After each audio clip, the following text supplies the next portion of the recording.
அணையாத புதுமை பலூன். இந்த பலூன் வந்து நம்ம ஊதி அந்த மெழுகுவர்த்தி பற்றி அதை நம்ம அது மேலே வச்சோம்னா டப்புன்னு வெடிச்சிடும். இதுவே தண்ணியை நம்ம உள்ளே ஊற்றி அதை முடிச்சு போட்டு வச்சு அது மேலே வச்சோம்னா வெடிக்காது. ஏன்னா அது வந்து அந்த அந்த மெழுகுவர்த்தி மேலே இந்த பலூனை வைக்கும்போது அதுக்குள்ள தண்ணி வந்து அதை வெப்பப்படுத்தும் பொழுது உள்வாங்கிக்கிறது. அதனால இது எப்படின்னு நம்ம பார்ப்போம் வாங்க. இதுக்கு தேவையான பொருள் வந்து பலூனு, 2 பலூன், ஒரு மெழுகுவர்த்தி, தீப்பெட்டி. ஃபஸ்ட்டு மெழுகுவர்த்தியை பற்றிடுங்க. அடுத்து வந்து ஒரு பலூன் எடுத்து அதை ஊதி கட்டி இது மேலே வச்சிங்கன்னா அது டப்புன்னு வெடிச்சிருச்சு. அடுத்து வந்து நம்ம வந்து தண்ணி ஊதின பலூனை வச்சு மேலே வச்சோம்னா அது வெடிக்காது.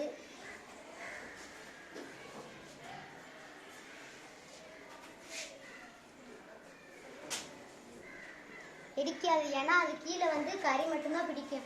அது அந்த தண்ணி வந்து பலூனுக்குள்ள இருக்க தண்ணி வந்து அதை வந்து உள்வாங்கி அதை வெடிக்க விடாம பார்த்துக்கிறது.